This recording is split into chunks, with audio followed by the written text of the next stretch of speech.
Ja. Vi skal lære noget om historie, fordi vi skal kunne se tilbage på vores fortid, så vi kan se, hvad der er sket, og så vi kan bruge det til at forebygge noget i fremtiden, hvis der er opstået en eller anden krise og sådan noget. Og vi kan bruge det som samfund for at udvikle os på en anden måde, og som individ kan vi også se på, hvad der er sket af kriser og sådan. Og hvad forventer jeg faget? Jeg forventer faget, at vi får en indsigt i, hvad der er sket i fortiden, og også sådan i lidt nyere tid. Og så forventer jeg en masse gode timer. Nu. Jeg tror, vi skal lære noget om historie, fordi så har alle i samfundet en fælles forståelse for, hvad der skete i fortiden.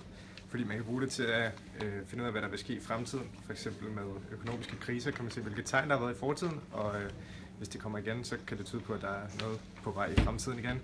Og så kan man også finde ud af, hvordan landekonflikter og handelsaftaler osv. er opstået i fortiden. Og det er noget af det, jeg forventer, vi lærer her på HX, fordi det er lidt mere handelsbetinget i forhold til STX.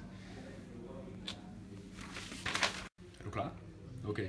Vi skal lære noget om historie for at forstå verden, som den er i dag.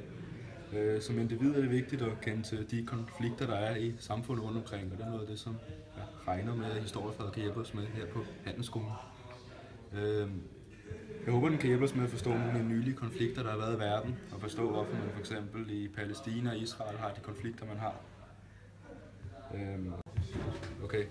Som samfund kan det måske i historiefaget også hjælpe os med at forstå religionsforskellene rundt omkring, og give os en virkelig god forståelse af alle konflikterne, der er ude i verden lige nu. Det kan give os en forståelse af, hvordan samfundet er ind med at blive, som det er i dag. Og det håber jeg, at det er noget af det, som du kan være med til at lære os. Sådan. Hej, jeg er Christian Buus, og jeg tror, vi skal lære noget om historie, fordi det er en del af den almene dannelse. Og vi kan bruge det både som individ og som samfund til at forstå, hvorfor verden den ser ud, som den gør i dag, og hvorfor der er de konflikter rundt omkring i verden, som der er. Og måske også få en lille forståelse for, eller nogle tanker omkring, hvordan verden vil se ud i fremtiden. Og jeg forventer af historie i gymnasiet, at jeg måske på nogle emner ser, at der er to sider af samme sag, og forventer nogle gode og spændende timer. Ja.